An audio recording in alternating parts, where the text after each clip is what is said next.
Yeah. I'll start with prayers. Om Ajnanatimirandasya Jnananjanashalaakaya Chakshurunmilitam Mena Tasmai Shri Gurave Namah. Sri Chaitanya Manobhishtam Sthapitam Mena Bhutale Swayam Rupa Ramayyam Dadati Swapadantikam Vandeham Shri Guru Siyutaha Padakamalam Shri Gurun Vaishnavamscha Shri Rupam Sagrajatam Sahagana Raghunatamitam Tam Sajivam Sadvaitam Savadutam Parijana Sahitam Krishna Chaitanya Devam Shri Radhan Krishna Padan Sahagana Lita Shri Vishakhan नमः ओं श्रीपादाय कृष्णपृष्ठाय भूतले श्रीमते भक्तिवेदान्त्य स्वामी इति नामिने नमस्ते सरस्वते देवे गौरवाणी प्रचारिणे निर्विशेष शून्यवादी पाश्चात्य देशतारिणे जय श्री कृष्ण चैतन्य प्रभु नित्यानंद श्री अद्वैत गदाधर शिवासादि गौर भक्त वृंद हरे कृष्णा कृष्णा कृष्णा हरे हरे हरे राम राम राम हरे हरे yes yes so I'm outside and at one place I have because of certain reason I'm there actually. So जैसे कि मैं अभी आप सभी लोगों के सामने भगवद गीता का क्लास दे रहा हूँ, लेकिन बताने का सही मर्म यह है कि थोड़ा सा कुछ अलग परिस्थितियों में था, इसलिए मैंने यहाँ से क्लास दे, इसलिए तिलक भी नहीं लगाया है। कुछ नहीं था तो सोचा इसी क्लास शुरू कर देते। Yes, I start with our session. अगर आप पीपीटी देखेंगे तो कुछ पीपीटी में आपको डिग्निटी या चलिए डायरेक्टली पॉइंट पे रहता हूँ ऊपर। यस, तो जो आज का जो सेशन है हमारा भगवत गीता का जो सेशन सबको दिख रहा होगा, करेक्ट? पीपीटी दिख रहा है भगवत गीता के सेशन के बारे में कुछ? या सो 6 कारण दिए थे अर्जुन ने कि मतलब स्पेसिफिकली 5 से 6 कारण थे। उसमें बोला था अर्जुन ने कि मतलब 5 कारणों में एक सेकंड वाला कारण आ रहा था कि प्योरिटी का क्या होगा औरतों के, है ना? तो ऐसा नहीं होना चाहिए। सारे अगर पुरुष मर जाएंगे तो स्त्रियां क्या करेंगी, ऐसा कुछ बोला गया था। उसके अंदर अर्जुन अभी कुछ उसके अंदर भी कुछ कारण देता है कि अगर स्त्रियां अगर अकेली पड़ गई, पुरुष अगर मर गए तो क्या क्या हो जाएगा। अब इसको अलग परिभाषा में देखने की जरूरत भी है हमें, तो आइए हम एक एक पॉइंट के ऊपर बात करेंगे। तो यहाँ पर अगर आप जो भगवद्गीता का पहले अध्याय का 39 वाला वर्ष देखते हैं, यहाँ पर देखें हमें क्या पता चलता है। कुलक्षये प्रणश्यन्ते कुलधर्मा सनातना धर्मे नष्टे कुल कृत्सुम अधर्मो विव वस्तुतः। अगर आप यहाँ पे देखेंगे कि अगर मान लो कि कुल धर्म का अगर नाश होता है ना, तो उससे क्या होगा, आगे जाके जो फैमिली ट्रेडिशन है वो पूरी तरह से गायब हो जाएगा, चला जाएगा, ऐसा कहा गया है। तो फिर जो बाकी बच्चे हुए बच्चे वगैरह है छोटे, जिन्हें कुछ पता नहीं धर्म के बारे में, वो अधर्म में संलग्न हो जाएंगे, अधर्म में आगे बढ़ेंगे, ऐसा इन्होंने यहाँ पर कुछ कहा है अगर आप देखेंगे तो। सबसे पहले ये जो वर्ष जो अर्जुन ने कहा है कि अगर हम इन लोगों को मार देंगे, मान लो इन लोगों ने भले ही अधार्मिक कार्य किया है, लेकिन अगर फिर भी अगर हम इन लोगों को मारते हैं तो कृष्णा जो इनकी संतानें आगे जाकर आएंगी, वो संतानें तो कुछ काम की नहीं रहेंगी, क्योंकि उनको गाइड करने वाला पुरुष नहीं बचा फैमिली के अंदर, है ना? और फैमिली ट्रेडिशन उद्ध्वस्त हो जाएगा, कोई किसी की सुनेगा नहीं, सब अपनी अपनी चलाएंगे, ऐसा वाला बात कही तो हो जाएगा। मैं आप सभी लोगों से पूछना चाहूंगा, आपने सुना है इंडिया के अंदर, पूरे वर्ल्ड में अकेला इंडिया ऐसा है जहां पर फैमिली ट्रेडिशन चलता है। फैमिली ट्रेडिशन में मतलब क्या, कि बच्चे अपने फादर का सुनते हैं और फादर उनके फादर का सुनते हैं। बहुत सारे घरों में आप कभी गए हो जहां पर दादाजी कुछ बोले तो सारे लोग शांत हो जाते हैं और सुनते हैं उनकी बात। I'll give you a recent example, simple example, most probably you have gone through it. आप में से कितने लोगों ने तारक मेहता का उल्टा चश्मा देखा है? देखा होगा, मैंने मेरे समय पे देखा था। सो यस यस, सुयश हाँ ने, सर।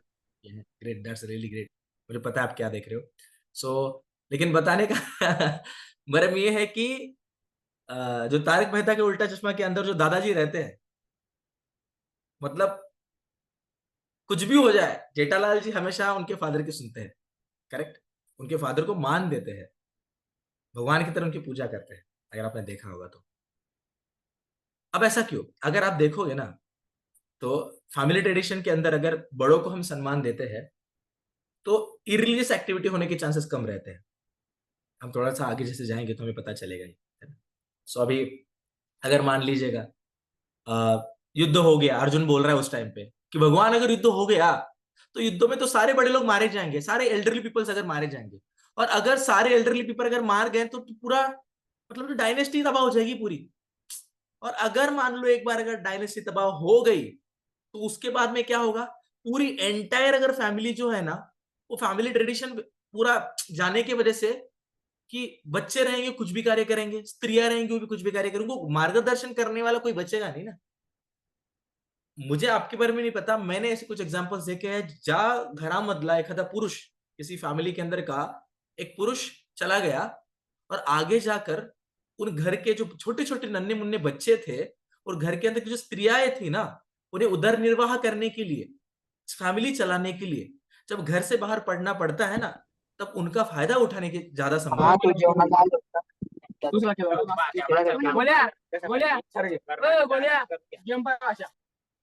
यस जीतू यू, हाँ यस, कोई दिक्कत नहीं। तो ऐसे ऐसी प्रोबेबिलिटी बन जाती। सो बताने का mute your videos on, sorry audio. तुझा आवाज येतोय जितू, तू बंद ठेवशील तर इकडे आवाज येणार नाही, सगळे ऐकतील।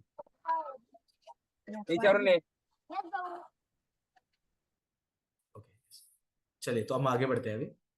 तो जितू तुझा काही प्रश्न आहे का? ठीक है, हम आगे बढ़ते हैं। चलिए, अगर आपका प्रश्न तो आप अनम्यूट करके प्रश्न पूछिए, लेकिन अगर आपको मतलब अगर कोई प्रश्न नहीं है तो आप उस म्यूट बटन पे क्लिक करके आप म्यूट हो सकते हैं, so that I can speak. तो अ, तो होता क्या है ना कि अगर मान लीजिएगा अगर अ, कुल धर्म या फिर जैसे हम बोलते हैं कि यहाँ पर रिलीजन ही पूरा अगर चला जाए, मान लीजिए है ना, अगर घर में बड़े ना हो जो गाइड ही ना करे बच्चों को, तो फिर वो आगे अच्छे तरह से बढ़ नहीं पाएंगे। मैंने देखा था एक एग्जाम्पल ऐसा कि हमारे यहाँ पर एक मतलब हमारी फैमिली के नियर अबाउट एक पर्सन रहते थे। उनको ऐसे दो भाई थे, एक बेटी थी उन्हें, और मतलब जो माता थी उनको एक बेटी थी और दो बच्चे थे। उसके पति का निधन हो गया। अब वो बेचारी माता जो थी वो बाहर जाने लगी काम करने के लिए। तो हमारे ही गांव के कुछ लोग थे जो उनके उनको बुरी नजर से देखते थे।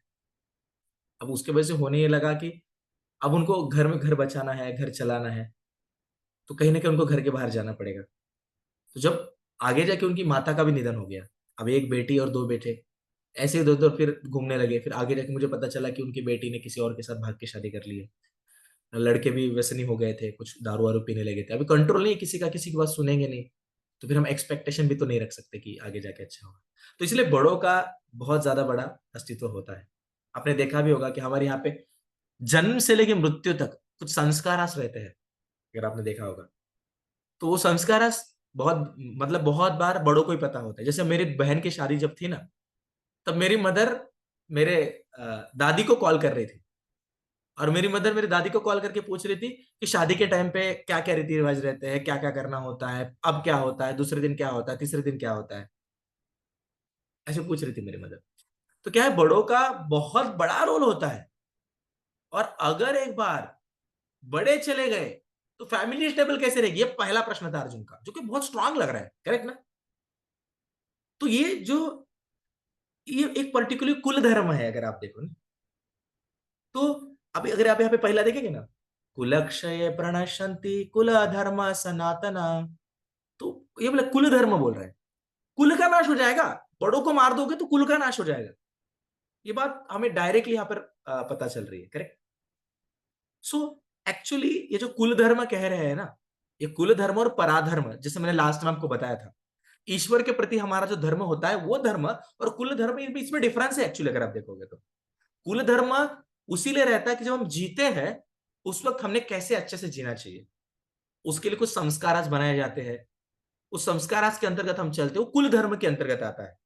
तो उसीलिए बड़े लोग हमारे चाहिए जो कि हमें कुल धर्म के अंदर गाइडेंस दे, प्रोटेक्ट करे। लेकिन उसके अलग और एक धर्म है पराधर्म। ये पराधर्म के बारे में फिर जो एक्चुअल ईश्वर के प्रति का धर्म जो है वह सेकंड चैप्टर दूसरे अध्याय के अंदर कृष्ण बताने वाले हैं। तो उसके बारे में हम जैसे आगे बढ़ेंगे ना, तो हमें पता चल जाएगा कि दरअसल कुल धर्म क्या है और ये एक्चुअली पराधर्म जो आध्यात्मिक धर्म होता है वो क्या है, दोनों अलग अलग है। लेकिन यहां पर अर्जुन बहुत ज्यादा कुल धर्म के ऊपर ध्यान दे रहे हैं। लेकिन अब जब हम देख रहे हैं तो अर्जुन के पॉइंट्स भी सही लग रहे हैं। हाँ, ये बात सही और ऑब्वियसली बात सही है। थोड़ा आगे जाते हैं, आपको पता होगा एक्चुअली से 40 संस्कार रहते हैं। बोला जैसे आपका जन्म हो जाएगा ना, आपके जन्म से पहले से जो संस्कार शुरू होते हैं, जो आपकी मृत्यु के बाद तक वो संस्कार रहते हैं। जैसे आप सभी लोगों को पता होगा कि जैसे आप यहाँ पे देख पा रहे हो, ये जो संस्कार है यहाँ पे ना, यस, अंतिम संस्कार जिसे हम बोलते हैं ना, यस। और उसके बाद में कौन सा आ रहा है, जरा चेक कीजिए। मतलब ये मरने के बाद होता है अंतिम संस्कार, और जन्म से पहले कौन सा होता है, गर्भधान संस्कार, अगर आपको पता होगा तो। इवन तो मैं बताता हूं, मैं कुछ ऐसे लोगों को जानता हूं, मतलब आपको चीज थोड़ी ऑकवर्ड लगेगी, लेकिन yes, you need to understand it, कि संसार के अंदर अगर किसी माता के गर्भ से अगर बच्चा जन्म लेने वाला है ना, तो उस माता की पवित्रता इतनी ज्यादा मैटर करती है कि अगर वो माता पवित्र नहीं है, तो उनके गर्भ से जो बच्चा जन्म लेगा ना, वो उसी मेंटालिटी का बनेगा। सुयश, अपना मोबाइल एक जगह पर रख के, you may be stable at one point of moment, just try to hear what I am saying. So अभी होता क्या है दरअसल, की जसे तुम्ही जिजाऊंबद्दल ऐकलं असेल, तर जिजाऊंच्या गर्भातनं ज्या छत्रपती शिवाजी महाराजांनी जन्म घेतला ना, जिजाऊ के गर्भ के अंदर से छत्रपति शिवाजी महाराज जी ने जो जन्म लिया था, उनके वजह से आगे जाके स्वराज्य स्थापित हो पाया। तो एक माता जब किसी नन्हे शिशु को जन्म दे रही है ना, तो उस समय पर इस गर्भधान संस्कार की बहुत ज्यादा जरूरत पड़ती है। अब गर्भधान संस्कार मतलब क्या एक्चुअली, मैं आपको बता रहा हूं एग्जांपल से। मेरे एक मित्र है, जब उनकी शादी हुई, और जब उनके मतलब जैसे अब अभी के समय पे आपने कुछ सुना होगा ना, हम बेबी प्लान कर रहे हैं, सुना है क्या ऐसा, हम बेबी प्लान कर रहे हैं, मतलब बेबी का भी प्लानिंग किया जाता है ऐसे। तो ऐसा नहीं कि बेबी प्लान कर रहे हैं मतलब जिस दिन उन्होंने बेबी प्लान कर लिया उस दिन एक पुरुष स्त्री को हाथ लगाएगा, ऐसा नहीं है। They will do 100 time nasty activities, they will do 100 time sexual activities. लेकिन उनका कहना क्या होता है, 100 टाइम सेक्सुअल एक्टिविटी भी हम कर लेंगे ना, लेकिन हम बच्चा पैदा होने नहीं देंगे, वो तो हमारे मजे के लिए चल रहा है, भले हमारी शादी हो गई। जब हम बेबी प्लानिंग का मतलब क्या है, कि जब अब हमें लग रहा है ना हमें बच्चा होना चाहिए, अब हम बेबी प्लानिंग करेंगे। बट एक्चुअली में अगर विवाह के बाद में जितनी बार आप किसी स्त्री को स्पर्श कर रहे हो, आपकी पत्नी को स्पर्श कर रहे हो ना, तो उससे बच्चा अगर पैदा होने वाला है, तो उसे रोकना नहीं चाहिए। आप ऐसा नहीं बोल सकते कि आपकी इच्छा अनुसार बच्चा होगा तो हम देख लेंगे, it is not at all correct.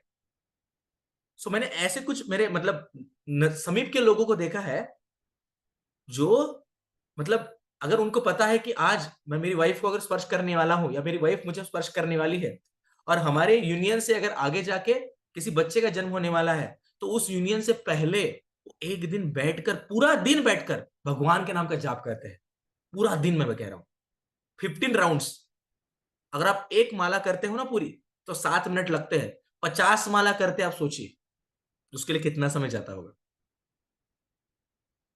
तो उसके बाद में ही वो जाके अपनी जो पत्नी है उसे स्पर्श करके जो भी प्रोजनी आगे जो बढ़नी चाहिए उसे आगे बढ़ाते हैं। तो ऐसे जो तपस्वी लोग हैं, इससे ही तो, ऐसे लोगों के गर्भ के अंदर से ही तो असली वैष्णव बाहर आते हैं, या फिर असली क्षत्रिय बाहर आते हैं, जैसे छत्रपति शिवाजी महाराज जी थे, संत तुकाराम महाराज जी थे। तो प्रोबेबिलिटी नहीं है। अब आप बोलोगे सर इसकी क्या जरूरत है। अरे जब आप किसी पर्सन के साथ में भोग करने का प्रयास करते हो ना, तब आप बस ट्राई करते हो कि मुझे आनंद कैसे आएगा। आप सोचिए इस बारे में, या फिर आप किससे पूछिए भी, ऐसे बताइए समाज के अंदर ऐसा क्यों नहीं होता कि एक बहुत ही काली कलुटी स्त्री के साथ एक बॉलीवुड का बड़ा स्टार शादी कर रहा है। ऐसा होता है कभी? ऐसा कभी नहीं होगा। क्यों नहीं होता? क्योंकि वो देखता है कि वो स्त्री मेरे इतनी सुंदर है क्या नहीं, अगर है तो मुझे उसके अंदर से आनंद आ सकता है, तभी मैं उसके साथ शादी करूंगा। ये सीधी मेंटालिटी रहती है हर पुरुष की, और हर स्त्री की भी कलयुग के समय पे। अभी अगर भोग वासना की अगर कामना करके अगर किसी स्त्री को स्पर्श करेंगे, तो उस वासना से उत्पत्ति जो पुरुष या फिर जो संतान बाहर आएगी, वो भी तो वासना ग्रहित ही रहेगी। और अगर ऐसी अगर चीज होगी, तो आप मुझे बताइए, क्या वो धर्म की संरक्षण कर पाएंगे? क्या धर्म को बचा पाएंगे? ऐसा कभी नहीं हो सकता। तो इसीलिए ये संस्कार जरूरी है। तो गर्भदान संस्कार के अंदर ना, अगर आप स्त्री को स्पर्श भी करने वाले हो, तो उससे पहले आप भगवान से कामना करते हो कि भगवान, इस स्पर्श के बाद में जो शिशु आएगा ना, वो बड़ा वैष्णव कह के आए बाहर, जो आगे जाके इस अर्थ को बचाएगा। वैसे ही 3 महीने की प्रोजनी के बाद में, मान लो अगर माता माता को अगर गर्भ आ ही गया, 3 महीने के प्रोजनी के बाद में पर्टिकुलर और एक सांसारिक संस्कार किया जाता है। यस। तो और उसके बाद में अगर आप देख देख रहे हो, तो सीमंतम संस्कार जो रहता है, जो कि जो बच्चे की माँ जो रहती है उसके प्रोटेक्शन के लिए किया जाता है। यस। तो जातकर्मम एक नाम का संस्कार रहता है जो कि बच्चे का बुद्धि बहुत ज्यादा ग्रो होना चाहिए, उसके लिए किया जाता है। तो ऐसे बहुत सारे संस्कार है, एक समय के बाद फिर उसको नाम देने का ना, नाम संस्कार, उसको नाम दिया जाता है, उस संस्कार, वो संस्कार आता है। यस। उसके बाद में मान लीजिएगा एक 40 दिन के बाद हम पहली बार बच्चों को घर के बाहर निकालते हैं। देवदेवाला नहीं तो ना पोराला त्यावेळेस। तो जब हम बाहर निकालते हैं तब पर्टिकुलर एक संस्कार किया जाता है। यस। निशा कर्मणम एक संस्कार रहता है। उसके बाद में जब बच्चे को थोड़ा सा एक 6 महीने के बाद में ना थोड़ा फूड खिलाया जाता है। फर्स्ट टाइम उसको फूड, सॉलिड फूड खिलाया जाता है, तो उसको अन्नप्राशन कहते हैं। यस। तो उसके बाद में अगर आप देखते हैं कि उसके बाल काटे जाते हैं, जावळ काढतो असं म्हणतो ना आपण। यस। तो उसको चूड़ाकरणम कहते हैं। फिर अब तुमसे जावळ काढला असेल, हर एक का निकालते हैं। मेरी मदर ने मुझे बताया था, जब मेरे बाल को निकाला गया था तब एक बिदर बिदर एक नाम का प्लेस, वहां पे नरसिंहदेव जी रहते हैं। नरसिंहदेव को प्रार्थना किया था मेरे मदर फादर ने, तो फिर मेरा जन्म हुआ था ऐसे कहते हैं उस टाइम पे। तो मेरे को उधर लेके गए थे मेरे बाल निकालने के लिए। तो अभी यहाँ तक पानी है, तो पानी के अंदर से मेरे को सर के ऊपर बैठा के लेके गए थे वो लोग। तो ये इतना जरूरी होता है कि लोग करते हैं इन चीजों को, अगर आपको तो ऐसे बहुत सारे संस्कार हैं। उसमें 16 मेजर संस्कार माने जाते हैं। और ये संस्कार कहाँ पे जाके खत्म हो रहे हैं, आप जरा देखिए। आपका विवाह संस्कार होता है, और विवाह संस्कार के बाद में आपका अंतिम संस्कार होता है। मतलब आपके मरने के बाद तक इन संस्कारों को आगे बढ़ाया जा रहा है, अगर आप देखेंगे तो। सबको मेरा आवाज आ रहा है क्लियरली? सबको समझ में आ रहा है मैं क्या कर रहा हूं? सब लोग मुझे हाँ या ना में आंसर देंगे। सबको मेरा आवाज आ रहा है? Yes sir. Yes sir. I am yes expecting the sir. हाँ वॉइस ऑफ अदर्स। सब लोगों ने बोलना है। यस। Yes sir. ग्रेट। आगे बढ़ते हैं थोड़ा सा। तो ये सब तो अर्जुन का पॉइंट आप समझ रहे हो क्या? अरे यार, अगर युद्ध कर लेंगे, सबको मार देंगे। ये परिस्थिति कब आई अर्जुन के सामने? जब अर्जुन दोनों आर्मीज के बीच में गया, कृष्ण को बोलता है ना, कृष्णा मुझे ना सामने वाले आर्मी की अरेंजमेंट देखनी है, चलो मुझे उधर लेके चलो। कृष्णा लेके गए। अब उसने देखा सामने भीष्म पितामह है, गुरु द्रोण है, इतने सारे मेरे भाई हैं, इतने सारे सैनिक आए हैं। अब वो बोलने, अरे यार, अगर मैं इनको मार दूंगा तो इनको मारने के बाद में ये सब लोग रहेंगे नहीं, तो इनकी जो पत्नियां हैं उनका क्या होगा, इनके बच्चों का क्या होगा, इन संस्कार का क्या होगा, जो आगे जाके यही अपने बच्चों को, पोतों को बताते हैं। ये नष्ट अगर हो गया तो फैमिली रिलेशन बर्बाद हो जाएगा। तो कुल धर्म के बारे में अर्जुन बात कर रहा है, लेकिन उसके भी ऊपर एक परोधर्म है, पराधर्म है, जिसके बारे में आगे जाके कृष्ण बताएंगे सेकंड चैप्टर के अंदर। आइए थोड़ा आगे बढ़ते हैं और थोड़ी सी डेप्थ में इसके बारे में। और आज के सेशन में मैं आपसे क्वेश्चन भी पूछने वाला हूं। तो देखिए यहां पर दिख रहा है, धर्मा के अंदर एक परोधर्म आ रहा है। यस। और एक अपराधर्म आ रहा है। तो परोधर्म मतलब आपका सनातन धर्म। तो अर्जुन गलती कर रहा था कुल धर्म को सनातन धर्म समझकर। सनातन धर्म मतलब वो धर्म जो ईश्वर के वचनों के अनुसार हम चलते हैं। सबको समझ आ रहा है? उस टाइम पे अर्जुन को अगर कृष्ण बोल रहे, कृष्ण अर्जुन युद्ध करो, सो दैट इज अ परोधर्म। ऐसा नहीं करिए कुल कुल का क्या होगा, a lord will think of it, भगवान देख लेंगे उसके बारे में। सबके युद्ध के बाद में भी तो परीक्षित महाराज ने सबकी संरक्षणा की थी ना। जो अर्जुन की पीढ़ी में आगे आए थे, युद्ध के बाद में भी तो परीक्षित महाराज ने कितने अच्छे से संभाल, मतलब कितनी चांगल्या प्रकारे सांभाळे होते त्यांनी राज्याला, माहिती है का तुम्हें? ऐसा माना जाता है युधिष्ठिर महाराज से भी अच्छा राज्य कारभार करके दिखाया था परीक्षित महाराज ने, जो उत्तरा के गर्भ से बाहर आए थे। तो भगवान की सोच हमसे परे है, आगे है। तो इसलिए हमें हमेशा भगवान के वचनों को फॉलो करना चाहिए, हमने परोधर्म को फॉलो करना चाहिए। लेकिन अर्जुन उस जो समय पे बोल रहे हैं ना, वो पॉइंट भी इंपॉर्टेंट है। तो इसके बारे में भगवान आगे जाके क्लियर करेंगे तो हमें पता चलेगा। तो जो मटेरियल बॉडीज के रिलेटेड जो धर्म है उसे अपराध धर्म कहते हैं, जिसको हम कुल धर्म भी आगे जाके कह सकते हैं। जो हम कैसे जिए, हमारे कौन कौन से ड्यूटी हम परफॉर्म करें बॉडीली एक्टिविटीज के लिए, इन सारी चीजों के बारे में, जिसके अंदर अभी हमने पीछे संस्कार आज देखे। आइए हम थोड़ा आगे बढ़ते हैं। यस। अभी यहाँ पर अगला वाला जो श्लोक है बहुत इंपॉर्टेंट श्लोक है, और इसके ऊपर मैं सबसे क्वेश्चन करने वाला हूं। तो मेरा एक्सपेक्टेशन है कि सारे बच्चे बहुत ज्यादा इसे अटेंटिव सुनने का प्रयास करें। ठीक है? यस। तो अभी यहाँ पे अधर्माभिवा कृष्णा प्रदोषन्ति कुल स्त्रिया स्त्रीषु दुष्टाशु वार्ष्णेय जायते वर्ण संकरः। यहाँ पर अगर हम देखेंगे तो श्लोका के अंदर क्या कह रहे हैं, यहाँ पे कहा जा रहा है कि अगर अधर्म बढ़ गया, अगर कुल के जो स्त्रियों का अगर मतलब क्या बोलते हैं ना उसे दूषित अगर हो गई, तो स्त्रियों के दूषित होने के वजह से आगे जाके वर्ण संकर आएगा। यस, जायते वर्ण संकर, लास्ट लाइन आ रहा है। वर्ण संकर मतलब क्या है?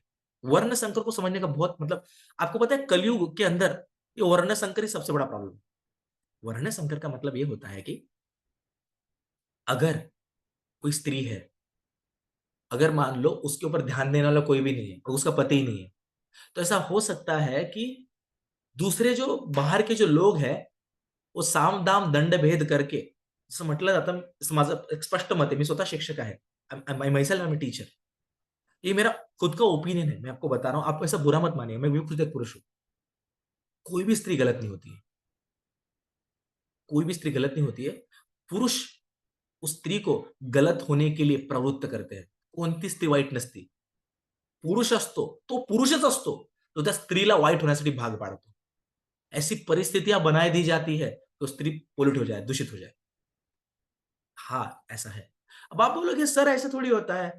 पहले तो मैं वर्ण संकर क्या है उसके बारे में बात करूंगा, फिर हम आगे वाली मतलब बातों के बारे में चिंतन करेंगे. वर्ण संकर मतलब क्या? अगर मान लीजिएगा कोई स्त्री है, अगर उसको दूषित कर दिया किसी लोगों ने, और अगर उससे प्रोजनी अगर आगे बढ़ी, उससे अगर कोई संतान हो गई. अब आप देख रहे हो, आपने सुना होगा ये कुछ एबॉर्शन नाम का वर्ड सुना है? एबॉर्शन सुना है? एबॉर्शन. ओके ओके, क्या होता है एबॉर्शन? बच्चों बताओ मुझे, एबॉर्शन मतलब क्या? एबॉर्शन मतलब क्या?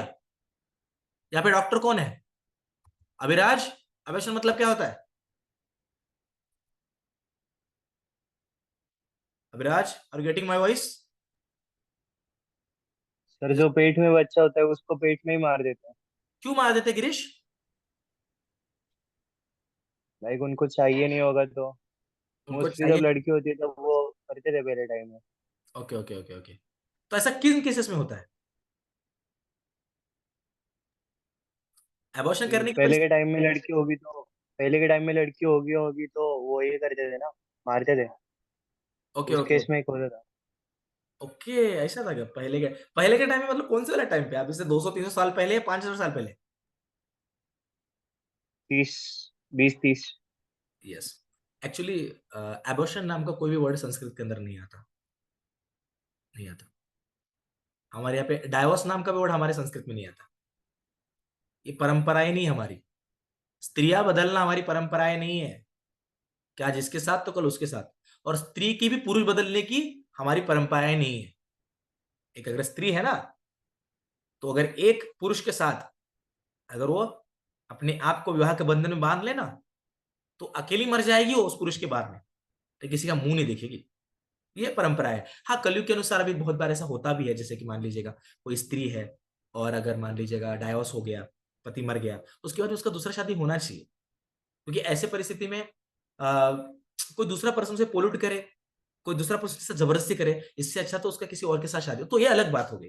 लेकिन एबॉर्शन के बारे में जब मैं चर्चा कर रहा था, तो एक्चुअली एबॉर्शन मतलब वो भोग तो कर लेते हैं एक, और पुरुष बहुत इंटेलिजेंट रहते हैं एक्चुअली इन केसेस में. आपने देखा होगा ना, इंडिया के अंदर जो एबॉर्शन के रेट भी बढ़ते जा रहे हैं, यूएस के अंदर बहुत ज्यादा. आपको अगर पता नहीं होगा तो अमेरिका के अंदर एक शादी और उसके बाद में एक कुटुंब आगे बढ़े, इसीलिए एक पर्टिकुलर बजट निकाला जाता है. और ऐसे अगर कोई लोग हैं तो उनको सहाय्य किया जाता है, क्योंकि अमेरिका के अंदर कोई फैमिली ट्रेडिशन को फॉलो करने के लिए रेडी नहीं है. सेक्सुअल एक्टिविटी हो गई, चलो बच्चा हो गया, या फिर अबॉर्शन, मतलब उसको पेट दिख रहा है, भाग गया है. मतलब इतने नालायक पुरुष है कि भोग तो करेंगे, लेकिन जब जिम्मेदारी लेने की बारी आती है ना, तो भाग जाएंगे. ऐसे लोगों के वजह से पतन होता है सोसाइटी का, अगर हम देखेंगे तो इसीलिए यहां पे पर्टिकुलरली बोला जा रहा है कि ये जो अ, अधार्मिक कृत्य अगर बढ़ जाएंगे, अगर कुल का मतलब कुल के अंदर के पुरुषों का नाश हो जाएगा, जो कुल स्त्रियां है ना, वो सारी कुल स्त्रियां दूषित हो जाएंगी, है ना. तो प्रदूषणती बोल रहा है यहाँ पे, अर्जुन बोल रहे हैं प्रदूषणती. तो उससे वर्ण संकर बनेंगे. ऐसी संतानें उत्पत्ति होगी जो संतानें प्रॉपर विधि संस्कारास के थ्रू नहीं आई, डायरेक्ट आ गई, उनको कुछ भी नहीं पता, अब वो उनके हिसाब से चीजें करेंगे. I give simple example. आपने रैपर्स को देखा है? बहुत सारे rappers. Have you heard about so many raps are there now? हाँ सर। यस. क्या टॉपिक्स होता है उनके पीछे का टॉपिक क्या होता है? लड़की, जुआ, दारू, डांस, पार्टी, सेक्सुअल एक्टिविटी, उन स्त्री का चेहरा, उस स्त्री की चेस्ट, उस स्त्री की जांघाएं, उस स्त्री का पेट, और क्या होता है बताइए थोड़ा। और कुछ सुना है आपने? उस रैप के अंदर किसी स्त्री को माँ है मेरी ऐसे बोला जाता है, बहन है मेरी ऐसे बोला जाता है? तो ये ऐसी संतानें पैदा होती है, जो वर्ण शंकर बोल रहा हूं ना, जो संस्कार इसके थ्रू नहीं आई ना, अब उनको यही सारी चीजें अच्छी लगने लगती है। मतलब वो अपनी बहन को तो अंदर रखेंगे, लेकिन बाहर की बहनों को बहन नहीं मानेंगे। तो इसी की वजह से सोसाइटी असंतुलित हो जाती है। तो आप जरा देखिएगा, आपको क्या लग रहा है, अभी के सोसाइटी के अंदर हम स्त्रियों को ज्यादा इज्जत दे रहे हैं क्या? अरे जुन्या काळामध्ये पहले के टाइम पे तुम्ही जर पाहिलं असेल ना, तुम्ही मला एक सिंपल सा क्वेश्चन उससे बताता हूं, स्त्रियों की स्थिति क्या थी पहले और आज क्या है। आप मुझे बताइए, आपके घर के अंदर आपके फादर ज्यादा सोने का जेवरात पहनते हैं या आपकी मदर पहनती है, बताइए मुझे। मदर। मदर। मदर पहनती, ओके ओके यस। सणावाराला आई पैठण घालती का पप्पा घालतात? आई ना। आणि पप्पा, आई सर आई। पप्पा काय घालतात आपले? एक पांढऱ्या कलरचा शर्ट आणि पांढऱ्या कलरची पॅन्ट, ती बी शेतातून काम करून आलेली असती, वर एक टोपी असती, कळतंय का? ती भी खालून ते पूर्ण पॅन्ट त्यांची चिखलात नाकलेली असती। बताने का भरम क्या है, पुराने जमाने में तो स्त्री एक साड़ी पहनती थी ना, उसका कॉस्टिंग अगर आज निकालोगे ना, तो अभी के औरतों के 100 टी शर्ट्स आ जाएंगे उसमें। समझ रहे हो? मतलब एक एक पैठण की, एक नवारी साड़ी की प्राइस उतनी हुआ करती थी। तो जो लोग बोलते हैं ना पहले स्त्रियों को उतना मान नहीं दिया जाता था, अभी फ्रीडम दिया, अबे पुरुषों के बीच में लाके खड़ा कर रहे हैं कि सब लोग उसके उसको देखेंगे, उसके बारे में अलग अलग दृष्टिकोण से बातें करेंगे। आप मुझे बताइए, आपके घर का अगर बहुत मूल्यवान सोना या फिर बहुत मूल्यवान चीज होगी तो आप उसे कहां रखते हो? तिजोरी में रखते हो ना? क्या आप उसे लोगों को दिखाते घूमते हो? बताइए आप मुझे। तो पहले अगर कोई स्त्री पल्लू ओढ़ती थी ना, इसका मतलब यह था कि वो इतनी वैल्यूएबल है कि कोई भी ऐरा गहरा उसे ना देख ले। किसी भी स्त्री को जबरदस्ती नहीं की जाती थी। पुरुष बाहर जाके दिन भर काम करता था, लेकिन बड़े घर के अंदर स्त्री रहती थी, अगर आपने देखा होगा तो। कोई अगर बड़ा फेस्टिवल है तो बड़े बड़े सोने के जेवरात पहन के स्त्री बाहर आती थी, और पुरुष उसे देख के बोलता था, हाँ अगर मेरी वाइफ खुश है मतलब घर के अंदर भगवान वास करते हैं। मनु संहिता के अंदर लिखा गया है ये बात, कि जिस घर की स्त्री खुश रहती है उस घर के अंदर भगवान वास करते हैं। बताने का मर्म क्या है, लेकिन आज मुझे बताइए, मैं एखादी स्त्री को अच्छे पोशाक में रखना, घर के अंदर रखना, और उसे सारी चीज उसके हाथ के ऊपर लाके देना। आज भी मेरे फादर जब पैसे कमाते हैं ना, आज भी मेरे फादर सारा के सारा पगार मेरी मदर के हाथ में लाके रखते हैं, और फिर मेरी मदर तय करती है किसको कितना पैसा जाएगा। मेरे फादर नहीं तय करते। पुराने जमाने में भी ऐसे हुआ करता था, कारभारणी घराची स्त्री असायची। लेकिन आज क्या हो गया है, आज हम लोग 1 किलो शेंगदाने लाते हैं और 1 किलो शक्कर लाते हैं, उससे पोहे बनाते हैं, चाय बना के पीते हैं। वाइफ गई एक काम को, ये गए दूसरे काम को। तो ये भी कल्चर मैं समझ सकता हूँ, अभी फैमिली सिचुएशन थोड़ा सा अनस्टेबल हो चुका है, तो कमाने की जरूरी बात है, लेकिन पहले वाले कल्चर से इस वाले कल्चर को मैच करोगे तो पहले वाला कल्चर आपको ज्यादा अच्छा लगेगा। इतना ज्यादा प्रोटेक्शन स्त्रियों को दिया जाता था, क्यों? क्योंकि घर की संपत्ति है वो हमारे। इसीलिए तो अकेला सनातन संस्कृति ऐसी संस्कृति है जिसके अंदर स्त्रियों को देवी कहा गया है, मां कहा गया है, देवी का दर्जा देते हैं। आप मुझे बताइए, और दूसरा कौन सा रिलीजन है जिसके अंदर माताजी कह के पुकारते हैं स्त्री को? है कोई कल्चर? कोई कल्चर नहीं, माताजी कोई नहीं कहता, मां का दर्जा कोई नहीं देता बाहर की स्त्री को, हमारे सनातनी लोग देते हैं। कुछ लोग सिस्टर तक सीमित रहते हैं, और कुछ लोगों में सिस्टर से शादी भी की जाती है, लेकिन हमारे यहाँ पे सिस्टर नाम का वर्ड शादी से पहले हम किसी के लिए नहीं बोलते, डायरेक्ट मां का दर्जा दे देते हैं। बताने का मर्म क्या है कि ये वर्ण संकर बहुत बड़ा चीज है, बहुत बुरा चीज है। इसीलिए हम इतने ज्यादा फैमिली ट्रेडिशन, इतने सारे संस्कार के साथ आगे बढ़ते हैं, जो कि जरूरी है। अर्जुन ये कह रहे हैं कि वर्ण संस्कार मतलब वर्ण संकर बढ़ेगा तो क्या होगा ना। तो अभी इंपॉर्टेंस ऑफ गुड पॉपुलेशन क्या है ना? जैसे आपको पता होगा कि अगर सोसाइटी के अंदर पीस चाहिए, प्रॉस्पेरिटी चाहिए, स्पिरिचुअल प्रोग्रेस चाहिए, तो अच्छी पॉपुलेशन बढ़नी चाहिए ना, लोग शांत होने चाहिए। अरे बाबा दंगल ही हो रही है, अब पता चल रहा कि कोलकाता में किसी माता के साथ दुर्व्यवहार किया गया। कुछ दिनों पहले सुना किसी 4 साल की बच्चे के साथ दुर्व्यवहार करके उसको मार डाला गया। निर्भया हत्याकांड में भी यही चीजें हुआ थी। मैं आप सभी से पूछता हूं बच्चों, उसका इलाज क्या है? व्हाट इज, मतलब अगर मैं आपसे पूछूं, जैसे कि ये जो लोग बोलते हैं ना, जितने सारे लोग, उन सारे लोगों से मेरा मुझे ये क्वेश्चन क्वेश्चन पूछना है मुझे, कि ये जो लोग बोल रहे हैं ना कि स्त्रियों को हम प्रोटेक्शन देंगे, तो अब स्त्रियों को प्रोटेक्शन कैसे दे सकते हैं? आप मुझे जरा बताइए। ये जो निर्भया वाला हत्याकांड हुआ है, मुलं शिकवा मुली वाचवा, लड़के, आप भी तो पढ़ ही रहे हो ना, जिसने वो कोलकाता के अंदर के लड़के के साथ बलात्कार करके उसे मारा ना, वो भी पढ़ा लिखा है बच्चा था ना, वो तो समझ में आ रहा है? Giving everyone to real knowledge. Give everyone to real knowledge. Actually आप जरा बात समझिएगा, ये जो सोसाइटी के अंदर जो बोल रहे हैं ना, देखो दो चीजें एक साथ आ रही है। लड़कियों को फ्रीडम दो, रात को 12 बजे लड़के बाहर निकले फिर भी उनको सुरक्षित रखो। अब कैसे रखेंगे?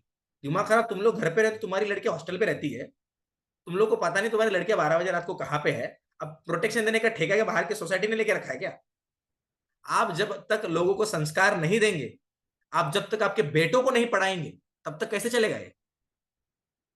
जब तक आपके बेटे नहीं सीखेंगे, जब तक आप उनको धर्म की शिक्षा नहीं देते, तब तक ये पॉसिबल हो ही नहीं सकता है पॉसिबल। तो जब तक आप आपके बेटों को ये बताएंगे नहीं कि परदार की स्त्री जो रहती है ना, मां समान रहती है, चाणक्य के जो इन विचारधाराओं को जब तक हमारे बेटों को देंगे नहीं, तब तक हमारी बेटियां कैसे सुरक्षित रह सकती है? हो ही नहीं सकता है बात।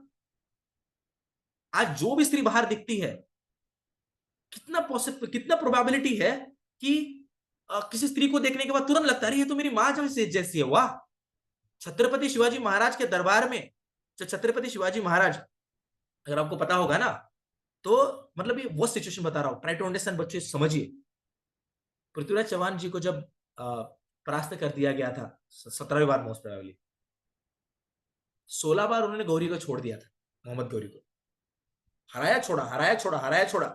17वीं बार जब मोहम्मद गौरी ने पृथ्वीराज चौहान को हराया था ना, तब उसने क्या बोला था पता है? तब पृथ्वीराज चौहान जी ने बोला था मैंने तेरे को 16 बार हराया, 16 बार मैंने तेरे को हराया और छोड़ा है तुझे मैंने, मुझे एक बार छोड़ दे। मोहम्मद गौरी बोला था मैं गलती तेरे जैसी नहीं करूंगा, तूने जो 16 बार गलती है कि मैं एक बार भी नहीं करूंगा, मैं तुझे नहीं छोड़ूंगा। और आपको नहीं पता होगा तो उस समय पे जब पृथ्वीराज चौहान हारे थे ना, दिल्ली के शासन के जब किंग को वो लोग उनके यहाँ पे लेके बंदी बना के लेके जाते हैं वो, और आपको पता, अगर वो स्टोरी नहीं पता होगी तो उसके बाद भी जब उनको वहां पे लेके जाते हैं, उनकी आंखें फोड़ दी जाती है। तो उनके जो मित्र रहते हैं, कवि रहते हैं, वो जाते हैं वहां पे ये देखने के लिए कि पृथ्वीराज चौहान कैसे है। तो वो देखते कि उनकी आंखें फोड़ी गई है, उनको बहुत क्रोध आता है। तब उस परिस्थिति में जब पृथ्वीराज चौहान को वो कवि बोलते हैं कि मैंने सुना है कि जो मोहम्मद गौरी है ना, इनके यहाँ पर ना शस्त्र शस्त्र चलाने का कंपटीशन होने वाला है, धनुर्विद्या का। तो भले आपको आंखें नहीं है, लेकिन आपको एक शब्दवेदी बाण चलाने को आता है। मैं राजा को रिक्वेस्ट करता हूं कि आपको एक चांस देने को, और मैं तब बोलूंगा कि राजा का लोकेशन क्या है। भले आपको आंखें नहीं है, लेकिन जिस दिशा में मैं बोलूंगा उसी दिशा में बाण चलाना, और उस दिशा में उस राजा को मार देना, गौरी को मार देना। पृथ्वीराज चौहान हाँ बोल देते हैं। अगर आपको पता नहीं होगा तो मोहम्मद गौरी एक हाइट पे बैठा रहता है, बहुत दूरी पे बैठा रहता है, तब एग्जैक्ट लोकेशन बताते हैं कि पृथ्वीराज चौहान आप जहां पे खड़े हो वहां से एग्जैक्टली कहां पर गौरी है। सोचिए, आपको आंखें नहीं है, ऐसी परिस्थिति में आपको बाण चलाना है, और आपके पास एक ही बाण है, एक बाण चौहान, एक ही बाण है आपके पास, चौहान के पास एक ही बाण है, एक ही बाण में परास्त करना है। कितनी प्रोबेबिलिटी रहती बिना आंखों के आप उसे मार देते? तुम्हारे क्षत्रिय भी उस लेवल के थे। एक बाण जब वो चलाते हैं ना, तो एक ही बाण में गौरी मर जाता है, दूसरा बाण चलने की जरूरत नहीं पड़ती। मतलब जीरो प्रोबेबिलिटी में से भी जीत हासिल कर ले। लेकिन दूसरी एक डार्क साइड क्या थी? दूसरी डार्क साइड ये थी कि हस्तिनापुर, मतलब दिल्ली के अंदर से जब पृथ्वीराज चौहान को ले जाते हैं, तब सारी स्त्रियों के साथ बलात्कार किया जाता है। अगर आपको पता नहीं होगा तो बलात्कार करने के बाद में उन स्त्रियों को उनके देश में ले जाके दिनार के भाव में बेचा जाता है, एक एक दिनार से एक एक स्त्री को बेचा जाता है। तो ये दिक्कत होता है, ये बड़ा दिक्कत होता है। जब पति उपस्थित नहीं रहेगा तो स्त्रियों के स्त्रियां कैसे प्रोटेक्शन देंगी? हाँ, मैं मानता हूं कुछ लोग बोलते हैं कि अरे लड़कियों को तो दिमाग खराब, मार्शल आर्ट पढ़ा दो, कराटे वराटे पढ़ाओ। Try to understand, physical body स्त्री का कैसा है, पुरुष का कैसा है, सबको पता है, ये बताने की जरूरत नहीं है। एक एक गलत फेमिनिज्म के नाम पे बात फैलाना भी गलत है। हाँ, एक हद तक हमें स्त्रियों को पढ़ाना चाहिए, शस्त्र विद्या सिखानी चाहिए, जिजाऊंना देखील तलवार चालवता येत होती, उस जिजाऊ को भी तलवार चलाने को आता था, उसके बारे में बोल ही नहीं रहा कुछ, लेकिन कितना भी किया तो फिर पुरुष का रहना बहुत ज्यादा जरूरी है। इसीलिए ये कहा गया है मनुस्मृति के अंदर कि जब बच्ची छोटी है ना तो अपने फादर के अंडर गाइडेंस में रहनी चाहिए, क्योंकि वो देवी समान है, वो माता समान है, उसका प्रोटेक्शन होना बहुत जरूरी है। अरे कितना भी किया तो मैं एक पुरुष हूं, मैं उतना ज्यादा भाग्यशाली हूं ही नहीं। अरे स्त्रियां ही वो है जो भगवान को भी अपने गर्भ के अंदर से जन्म दे सकती है, पुरुष के पास वो एबिलिटी है ही नहीं। आपको क्या लग रहा है हम सबसे अच्छे हैं? वो स्त्रियों से अच्छा कोई नहीं है। भगवान भी जब इस संसार के अंदर आते हैं ना तो वो स्त्रियों के माध्यम से आते हैं, उनके गर्भ के अंदर से जन्म लेते हैं, लेकिन किसी भी स्त्री के अंदर के गर्भ से जन्म नहीं लेते हो, वो स्त्री पवित्र रहनी चाहिए, उसके गर्भ के अंदर से भगवान जन्म लेते हैं। तो ऐसे स्त्रियों को प्रोटेक्ट करना ये पुरुषों का जिम्मेदारी होता है। तो इसीलिए जन्म से पहले उस स्त्री की, मतलब जन्म के बाद में स्त्री के, उसकी पतिव्रता को, उसके जो प्यूरिटी को मेंटेन रखना बहुत ज्यादा जरूरी है। तो उसके लिए उसके फादर ने उसका प्रोटेक्शन करना जरूरी है, शादी के बाद में उसके पति ने उसका प्रोटेक्शन करना जरूरी है, और बुढ़ापे में अगर मान लो उसका पति नहीं है तो उसके बच्चे ने उसके प्रोटेक्शन की जिम्मेदारी उठानी चाहिए। ये कहते हैं धर्मशास्त्र। लेकिन फिर इसको ही ये सो कॉल्ड मॉडर्न वर्ल्ड नाम क्या देता है, देखो देखो देखो स्त्रियों को बंधन में रखा जा रहा है, स्त्रियों को जन्मता अपने पिता के बंधन में रहना पड़ता है, खुद से एक भी डिसीजन नहीं ले पाती वो, और शादी के बाद में पति के अंडर गाइडेंस में रहना पड़ता है, और पति उसके ऊपर अत्याचार ढाता है। अरे अत्याचार तो ढाने नहीं चाहिए, तो अभी ये सो कॉल्ड सोसाइटी को सुन के दारू वारू पी के ये अपने पतियों को पत्नियों को मारते हैं, ये तो अभी का कल्चर है, वो अपना कल्चर थोड़ी है। अब आप मेरे को बताइए, जा जा जिन जिन माताओं को वृद्धाश्रम के अंदर डाला जाता है वो क्यों हो रहा है? कि उनका बच्चा उनकी जिम्मेदारी उठाने से ना कर रहा है, इसलिए तो हो रहा है ना। तो फ्रीडम देना है क्या? किसी स्त्री को बुढ़ापे में छोड़ देना मतलब फ्रीडम देना है क्या? अरे उसको चलते नहीं आता, वो कैसे खुद के, क्या फ्रीडम, क्या क्या क्या चल क्या रहा है? It's not at all good. अगर आप देखोगे तो जब तक पुरुषों की मेंटेलिटी नहीं बदलेगी तब तक स्त्रियां सुरक्षित नहीं है, और पुरुषों की मेंटेलिटी बस धर्मशास्त्र मतलब बदल सकते हैं। गीता का अध्ययन करने से, भागवतम का अध्ययन करने से, धर्मशास्त्रों का अध्ययन करने से ये चीजें हो सकती है। यस, मुझे लगा ये टॉपिक बहुत इंपॉर्टेंट है, इसलिए मैंने आपसे शेयर किया। तो ये बात हमें समझनी चाहिए, और इस कल्चर को हमें भी हमारे घर के ऊपर, घर में अच्छे से फॉलो करना चाहिए, तभी कुछ हो सकता है, नहीं तो फिर कुछ प्रोबेबिलिटी नहीं है। चलिए अब थोड़ा सा आगे बढ़ते हैं। यस, ये एग्जाम्पल कितने लोगों को पता है? पता होना ही चाहिए। जिजाऊंनी लहानपणीपासनं छत्रपती शिवाजी महाराजांना राम कोण होते, कलदूषणला मारून रामांनी कशा त्यांचे, रामजी जो थे ना, जब शूर्पणखा आती है ना, उसका नाक जब कट जाता है ना, तो जो रिटर्न जाती है ना, तो कलदूषण नाम के जो दो राक्षस आते हैं 14,000 सैनिकों को लेके, राम अकेले उस टाइम पे बाहर जाते हैं और 14,000 सारे राक्षसों को मार देते हैं। उस परिस्थिति में इतने बलशाली होते हैं राम, इस सब सारे संसार को दिख जाता है कि अकेले 14,000 लोग अकेले मिलकर मार रहे हैं, और मारते भी ऐसे है ना, मारते भी ऐसे है कि उसको देख के बाकी राक्षस कांप जाते हैं, अगर आपको पता नहीं होगा तो ये जब स्टोरिया अगर एक माता अपने बच्चों को सुनाती है तो बच्चे को भी पता चलता है मैं भी क्षत्रिय हूं, मैं भी नहीं डरूंगा किसी से, मैं भी स्वराज्य की स्थापना कर पाऊंगा। नेटफ्लिक्स की स्टोरी अगर सुनाओगे तो कैसे चलेगा? उसके लिए जिजाऊ की तरह हमें हमारे बच्चों को धर्मशास्त्र की स्टोरी सुनानी चाहिए ना। अरे डिटर्मिनेशन की स्टोरी सुनानी चाहिए ना, कि कैसे 5 साल की आयु में ध्रुव महाराज खुद के तपश्चर्या के बल के ऊपर विष्णु को भी सामने लाने की क्षमता रखते हैं। ये बताना होगा ना कि ध्रुव महाराज के, सॉरी प्रहलाद महाराज, उनके खुद के पिता उनको कितने अलग अलग तरीकों से मारने का प्रयास कर रहे थे, और कभी नमला नहीं तो व्यक्ति, विष्णु के नाम को कभी छोड़ा नहीं, ना ही विष्णु ने मरने दिया। तो ऐसे धर्म पुरुष जब आगे आते हैं तब वो संत महात्माओं की शरण लेते हैं। देखो संत तुकाराम महाराज जी के पैर पड़ रहे छत्रपति शिवाजी महाराज, और संत रामदास स्वामी जो थे वो उनके आगे जाके गुरु बने, और उनके अंडर गाइडेंस में उन्होंने आगे जाके स्वराज की स्थापना की। संत रामदास स्वामी जो थे उनके बारे में बताना चाहूंगा, यही वो संत महात्मा थे जिन्होंने महाराष्ट्र के हर एक गांव के अंदर एक हनुमान जी का मंदिर होना ही चाहिए, और उसके सामने एक जो कुश्ती करने का कुश्ती का अखाड़ा है ना, वो होना ही चाहिए। ये सिस्टम उन्होंने लाई थी। हर गांव के अंदर से ऐसे लोग होने चाहिए जो गांव को और गांव के अंदर की स्त्रियों को और बच्चों को और बूढ़ों को प्रोटेक्शन देंगे।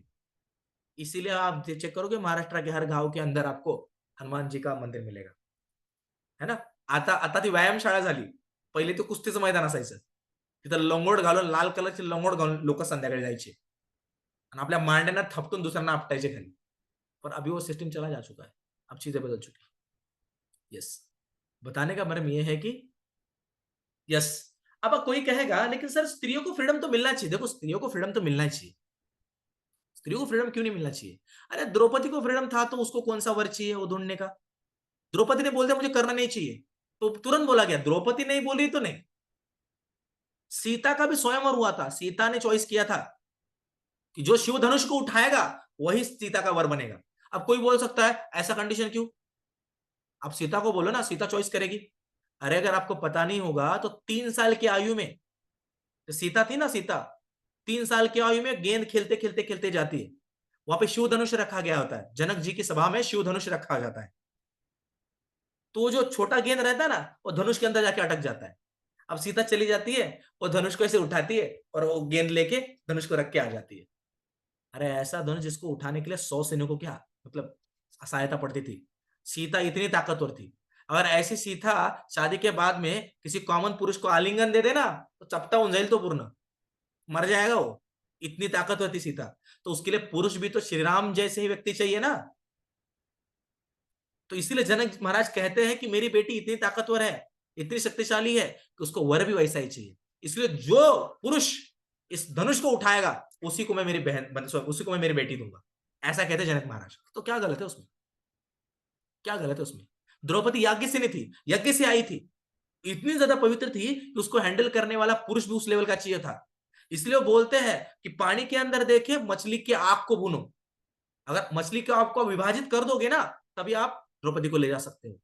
इसीलिए तो आगे जाके जो अर्जुन थे उनकी पत्नी बन पाई द्रौपदी, और 5 भाइयों की भी. वो तो स्टोरी आपको पता ही है.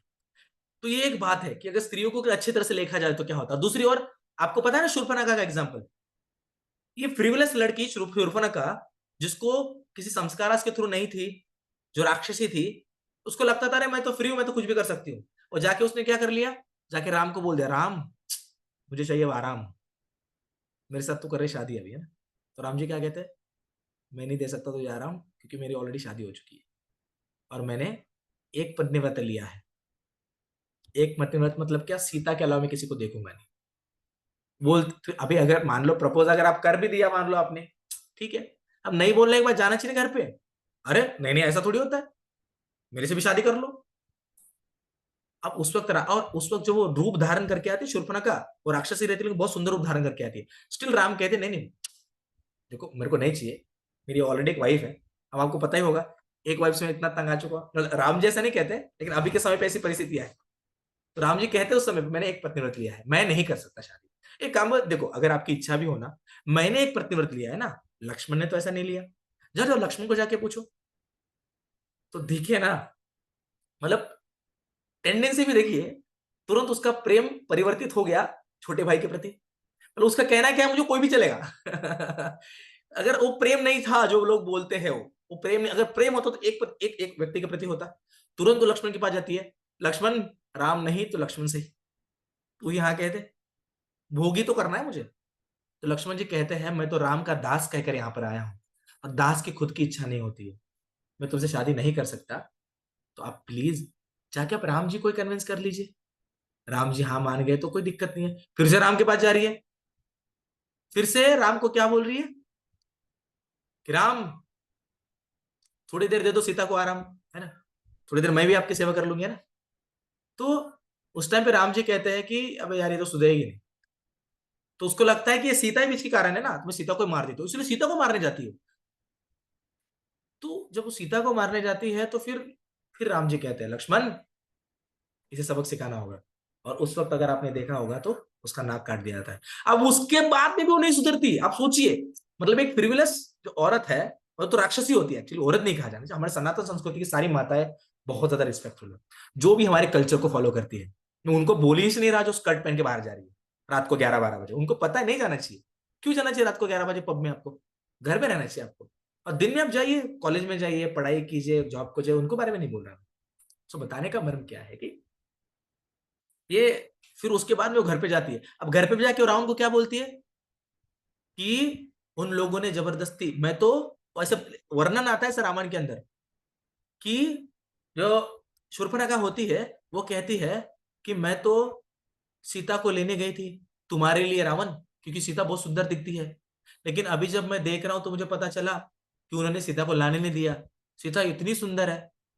तो देखो भाई भी वैसा ही होता है, बहन भी वैसी थी। तो उसने यहाँ तो ब्लंडर किया है, वहां पे भी जाके गलत बता दिया। उसकी वजह से रावण को बुरा लग गया, गुस्सा आ गया, रावण ने आके सीता का हरण कर लिया। तो अब आप मुझे बताइएगा, अगर शूर्पणखा पहले ही अपने फादर के अंडर गाइडेंस में रहती, धर्मशास्त्रों को पढ़ती, तो वो भी जिजाऊ जैसी बनती, वो भी माँ यशोदा जी जैसी बनती, वो भी माँ देवकी जैसी बनती। वो किसी और पुरुष को, मतलब कपड़ों की तरह पुरुष बदलने जैसी बात हो गई है। तो ये नहीं तो वो सही, वो नहीं तो कोई और सही, है ना, ऐसा वैसा वाला बात नहीं चला। It is not at all good. सभी लोगों को मैंने जो अब तक बताया सबको समझ में आ रहा है, किसी को कोई दिक्कत है? हाँ या ना? हाँ सर आ रहा है। यस। आ रहा है सर। तो अभी धर्मशास्त्रों के अंदर बहुत बार ऐसा बोला जाता है, जैसे आप यहाँ पे बोला, अगर वुमन पोलिट हो गई तो क्या होगा उससे? When religion is prominent, the woman in the family becomes polluted. वही तो है ना, अगर पुरुष ही नहीं रहेंगे तो रिलीजन फैल जाएगा।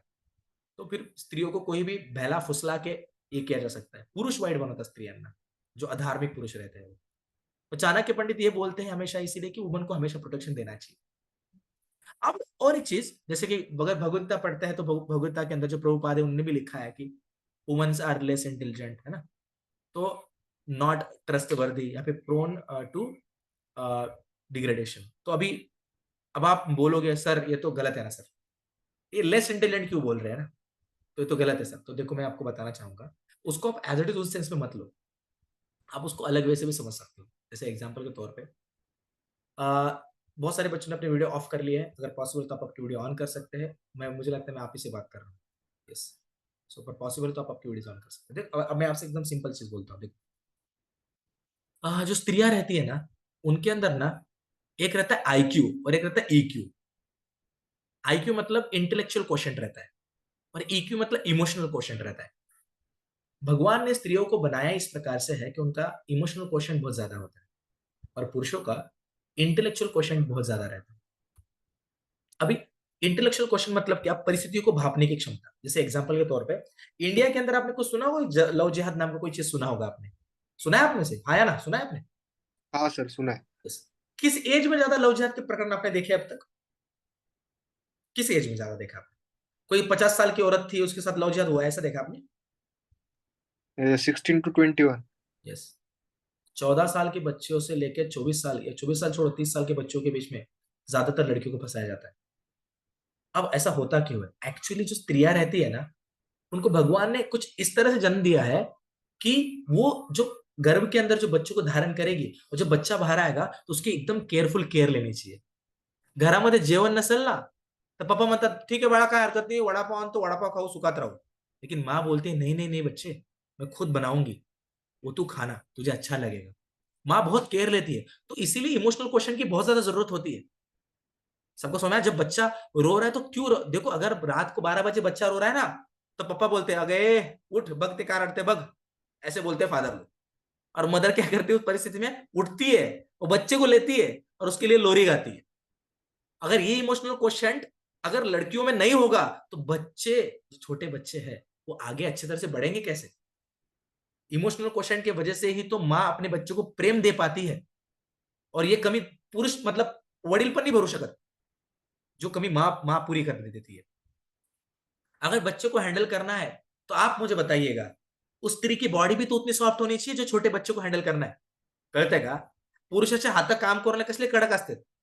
जर त्या लहान बाळ, अगर कोई छोटा बच्चा है ना, उसके गाल के ऊपर हाथ रख के जोर से घुमा देंगे ना ऐसे, तो लाल वाला एकदम ऐसा उसके क्रैशेस आ जाएंगे। ऐसा हाथ रहता है पुरुषों का।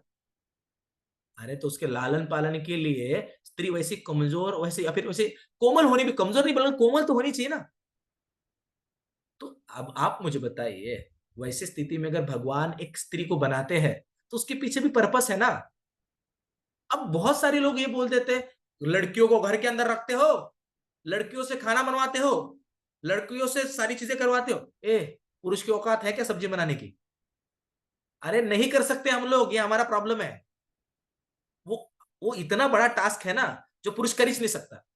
तो आप कभी भी इस वे से मत देखना, कभी भी इस वे से मत देखना कि जो स्त्री कार्य करे वो कम कार्य, अरे वो पुरुषों से बड़ा कार्य है।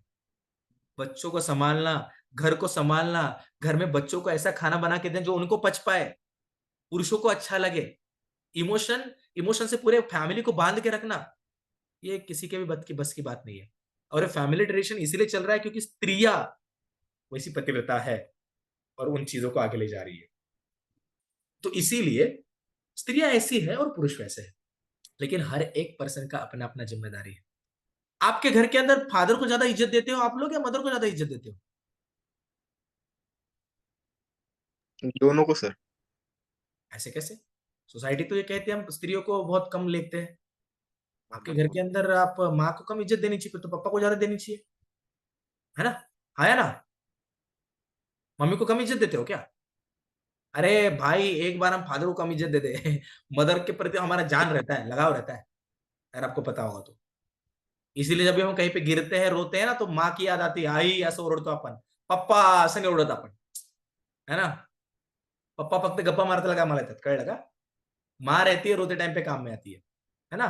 मतलब जो अच्छे स्वभाव में रहते हैं तब पप्पा काम में आती है, बता रहा हूं मैं आपको। लेकिन माँ हर स्थिति में काम में आती है। सो मैं क्यों बता रहा हूं आपको सारी चीजें, क्योंकि हमें समझना होगा कि माँ का इंपॉर्टेंस क्या है हमारे जीवन। तो इसीलिए जो माए घर पे रह रही है, हाउस वाइफ है, जो बच्चों को अच्छे से संभाल रही है ना, अरे वो संतति को संभाल रही है। संतति ही असली संपत्ति होती है। जिन लोगों को लग रहा है बाहर जाके संपत्ति कमाएंगे तो सब कुछ होगा, तो ऐसा नहीं है। संतति ही असली संपत्ति है, ये बात आपको समझना होगा। और उसी संतति से कुछ ऐसे लोग बाहर आते हैं जो लोग आगे जाके धर्म धर्म की परिभाषा को बदलते हैं, धर्म को बदलने की हिम्मत रखते हैं, जैसे छत्रपती शिवाजी महाराज। तर ते आले नसते ना, तर आज पांढरे आणि गोल टोपे असल्या असं डोक्यावर आपल्या सगळ्यांच्या।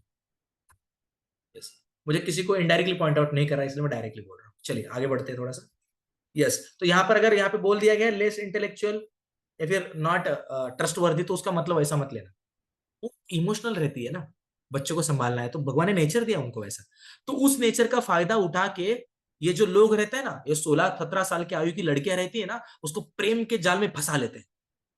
और स्त्रियों को लगता है मेरे से इतना प्रेम कर रहा है, कितना अच्छा है। तो देखो कितना ज्यादा पवित्र विचार है स्त्रियों का, लेकिन उनको पोल्यूट किया जा रहा है अगर आप देखोगे तो। और उनके झांसे में फंस के फिर उनका फायदा उठाया जाता है, अगर आप देखेंगे तो इसीलिए स्त्रियों को प्रोटेक्शन करना भी अपने आप में जरूरी है। तो देखो क्या है ना, उनका इंटेलेक्चुअल क्वेश्चन ज्यादा देखो, तो इसका मतलब ऐसा नहीं कि वो बुद्धि कम है, बुद्धि कम है, हम ये नहीं बोल रहे बुद्धि कम है। अगर बुद्धि कम होती ना तो ऐसा नहीं होता। जैसे यूपीएससी के एग्जामिनेशन में लास्ट टू लास्ट ईयर 2 साल पहले पहली 4 लड़कियां आई थी टॉपर्स में, लड़के नहीं थे।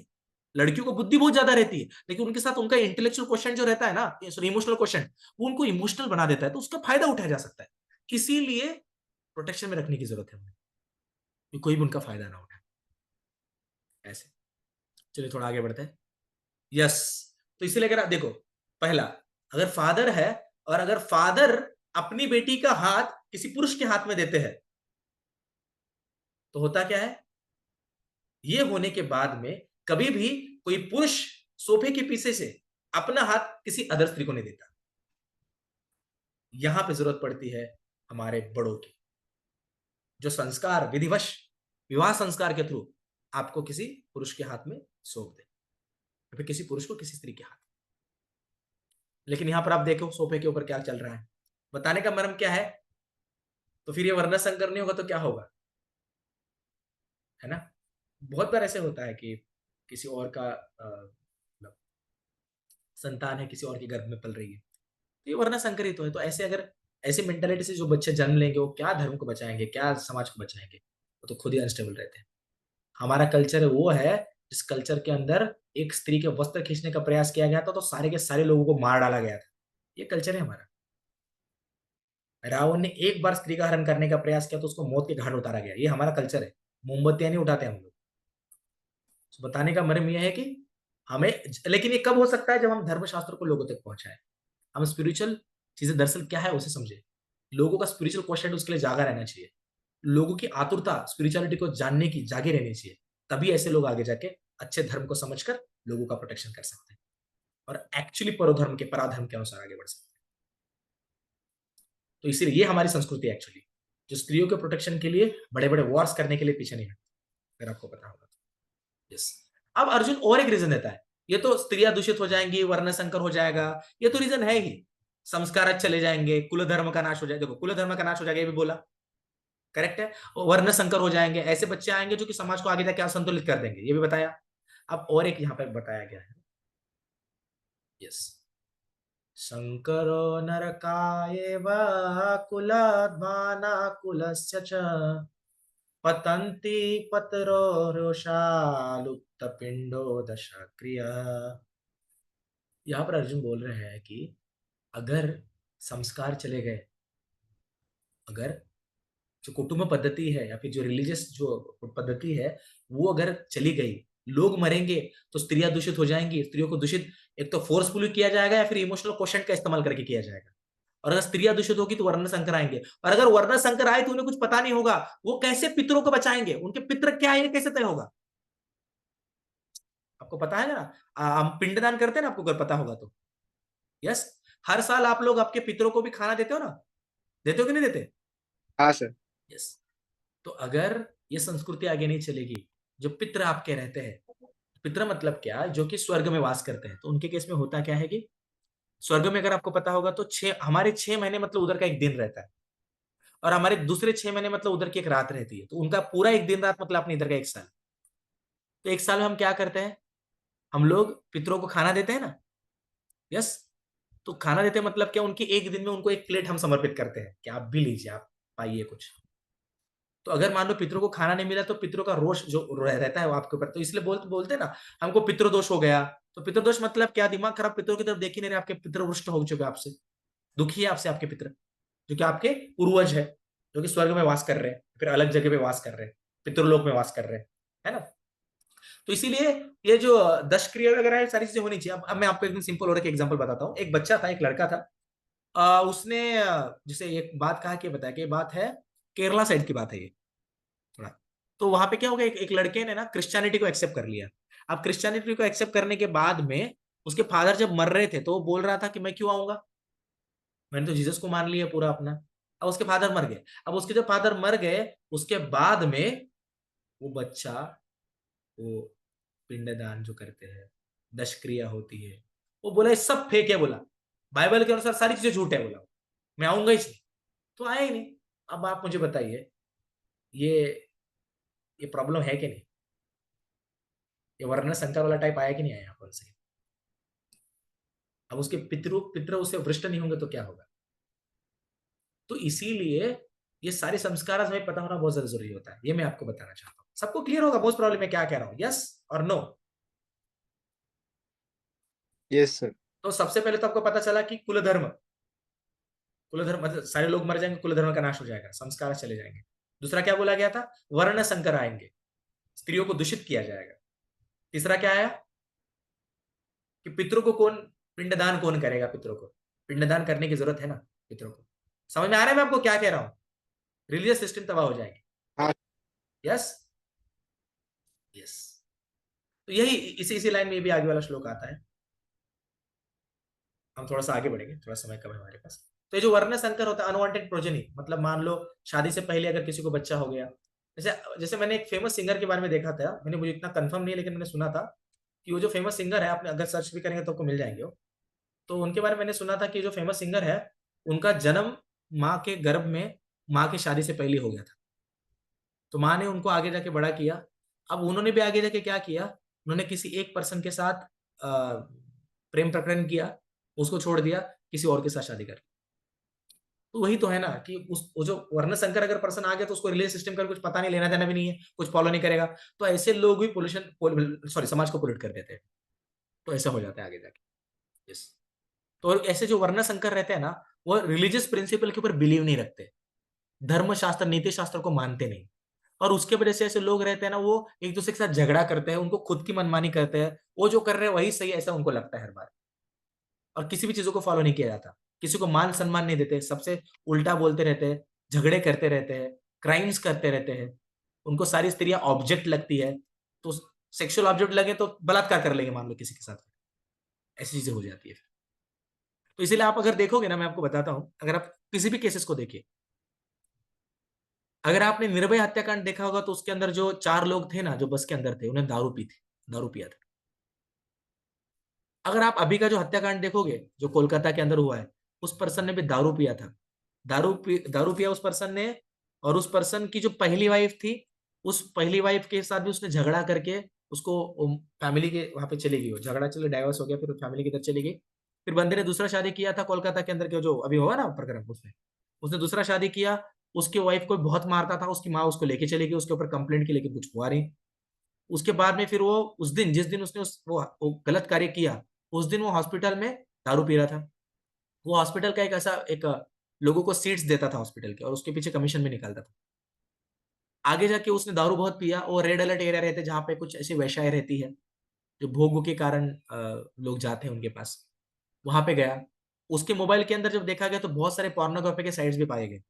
ऐसी स्थिति में वो पर्सन उस सेमिनार हॉल में गया था जहाँ पे वो स्त्री सोई थी, बेचारी लड़की, और उसके साथ में दुष्कर्म किए गए। तो आप मुझे बताइए, अगर माँ फादर, उसके मदर फादर रहते, धर्मशास्त्रों का नॉलेज अगर पहले नहीं देते, पहले दे देते, तो आप मुझे बताइए होता क्या? वो पुरुष नीतिवान नहीं होता क्या? आप मुझे बताइएगा। नीति से भ्रष्ट होने वाला पर्सन ही ऐसे कर सकता है। तो जितने सारे केसेस उठाओगे, ऐसे ही लोग आपको मिलेंगे। तो इसलिए धर्मशास्त्रों की जरूरत है। तो ये सारे वर्ण संकर के लोग रहते हैं। यस। तो यही पिंडदान दशक्रिया करने की बहुत ज्यादा जरूरत है। किसी को फॉलो नहीं करेंगे तो पितृ फिर खुश नहीं रहेंगे उससे। ये सारी चीजें हमें करनी चाहिए ऐसा। यस।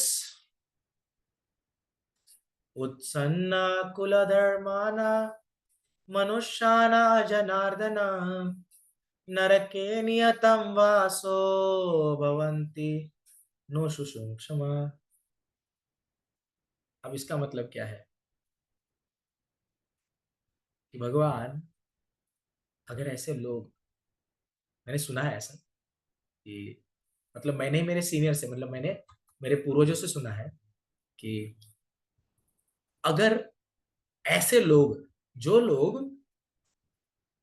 पूरी तरह से, मतलब अच्छे से अपने पत्नियों का, अपने धर्म का अगर संरक्षण नहीं कर पाएंगे, वर्ण संकर अगर होंगे, तो आगे जाके पितरों का अगर संरक्षण नहीं कर पाएंगे, तो ऐसे जब फैमिली ट्रेडिशन भी डिस्ट्रॉय हो जाएगा ना, तो ऐसे पुरुष कभी भी वैकुंठ को प्राप्त नहीं कर सकते। ऐसे पर्सन क्या करेंगे? ऐसे पर्सन हमेशा ही हेल में चले जाएंगे, उनको नरक में चले जाएंगे। तो ये होगा, ऐसे मैंने सुना है। तो ये तो लोग नरक में चले जाएंगे सारे, ऐसा वो कह रहा है। इसलिए मैं, इससे अच्छा तो यह है कि मैं युद्ध ही ना करूं। अच्छा तो ये होगा कि मैं, तो ये युद्ध न करने की रीजन दे रहा है अर्जुन, क्योंकि अच्छे खासे रीजन दे रहा है। ओ Krishna, maintainer of the people, I have heard that disciplic succession, that those whose family tradition are destroyed dwell always in hell। तो वही फैमिली ट्रेडिशन बर्बाद होता है तो हेल, वो हेल में चले जाते हैं, मतलब वो नर्क में चले जाते हैं। ऐसा यहाँ पे कहने का प्रयास किया जा रहा है। तो ये बात भी सही है, ज्यादा लोग नर्क में जाएंगे ऐसा, तो फिर यही यमराज के कोर्ट के सामने बहुत ज्यादा लोग होंगे। इसलिए नीति शास्त्र, धर्मशास्त्र अगर पढ़ाते हैं हम लोग, तो ये सारी चीजें कम होती है। थोड़ा सा आगे बढ़ेंगे हम लोग। तो जैसे मैंने वही बोला आपको कि ये फैमिली ट्रेडिशन आपको अगर बचा के रखेंगे हम लोग, तभी ही कोई दिक्कत नहीं होगी, है ना। अगर फैमिली ट्रेडिशन डिस्ट्रॉय होगा तो हर एक पर्सन अपने अपने हिसाब से करेगा, इसीलिए फिर वॉर की सिचुएशन आ सकती है। अगर मैं आपको बोलूँ तो बहुत सारे जो जो एस्ट्रोलॉजर होते हैं जो प्रेडिक्ट करते हैं, उन बहुत सारे एस्ट्रोलॉजर ग्रुप्स ने कहा है कि आने वाले 2028-2029 के समय पे ऐसी स्थिति आने वाली है कि वर्ल्ड वॉर की सिचुएशन है, कि ऐसा बोला गया है। मैं आपको डरा नहीं रहा, लेकिन ऐसा बोला है। हम बेस्ट चीज क्या कर सकते हैं?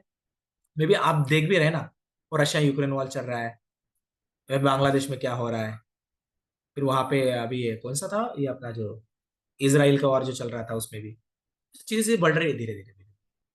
तो बताने का मर्म ये है कि हम क्या कर सकते हैं इस परिस्थिति में? हम भगवान का नाम ले सकते हैं, हम धर्मशास्त्रों का हम पालन कर सकते हैं, चीजों को पढ़ सकते हैं कि जब बुरा समय आएगा तो हमें धर्म के बारे में पता हो चाहिए। आगे बढ़ेंगे हम। तो यही है कि अगर आप देखेंगे तो जो फैमिली ट्रेडिशन को बचाने के लिए, जैसे आपको पता होगा 4 वर्ण होते हैं, 4 आश्रम होते हैं। अगर आपको पता नहीं हो तो मैं आपको बताना देना चाहता हूँ। जैसे हम बोलते हैं ब्राह्मण, क्षत्रिय, वैश्य और शूद्र, ये 4 वर्ण है। तो ये 4 जो वर्ण रहते हैं, जैसे आपने सुना कुछ लोग ब्राह्मण रहते हैं, कुछ लोग क्षत्रिय रहते हैं, कुछ वैश्य रहते हैं, कुछ शूद्र रहते हैं। ब्राह्मण मतलब वो जो बहुत नीतिवान रहता है, जिससे बहुत नॉलेज होता है। जैसे चाणक्य पंडित थे, वो चंद्रगुप्त को बताते थे। क्षत्रिय वो जो चंद्रगुप्त है, जिनके हाथों में बल है, जो आगे जाके लड़ेंगे, जो ब्राह्मणों से गाइडेंस लेंगे। वैश्य मतलब जो खेती काम करेंगे, जो बिजनेस करेंगे, और बिजनेस करने के बाद में जो मतलब सोसाइटी को हेल्प करेंगे, क्षत्रियो को हेल्प हेल्प करेंगे, क्योंकि क्षत्रियो को खाना मिलेगा तभी तो लड़के सोसाइटी का संरक्षण कर पाएंगे। और शूद्र मतलब क्या? ऐसे व्यक्ति जो छोटे मोटे हवा के काम कर लेते हैं, जिनको वो काम करने में रुचि भी आता है, जिनको दिमाग में नॉलेज जाता नहीं है। नॉलेज का अधिकार हर एक को देना चाहिए। कुछ लोग ऐसे रहते हैं जिन्हें नॉलेज लेने की इच्छा ही नहीं रहती, वो बोलते हैं हम छोटा मोटा काम कर लेंगे, तो वो शूद्र की कैटेगरी में आ जाएंगे, जो डल रहते हैं थोड़े से। तो ये 4 वर्ण हो गए। और 4 आश्रम मतलब क्या? ब्रह्मचारी आश्रम, गृहस्थ आश्रम, वानप्रस्थ आश्रम और संन्यास आश्रम। तो ऐसा माना जाता है अगर पहले 25 साल व्यक्ति गुरुकुल में रहता है तो वो ब्रह्मचारी आश्रम में रहता है। 25 साल से 50 साल तक वो गृहस्थ आश्रम में आता है, जिसमें वो संतान उत्पत्ति करता है, प्रपंच में रहता है। 50 साल से 75 साल के अंदर वो एक वानप्रस्थ आश्रम में चला जाता है। वो अलग अलग तीर्थ क्षेत्रों की तरफ जाता है, भगवान के बारे में जानता है, भगवान के नाम का ज्यादा जप करता है, और बहुत सारी चीजें करता है। और फिर आता है संन्यास आश्रम।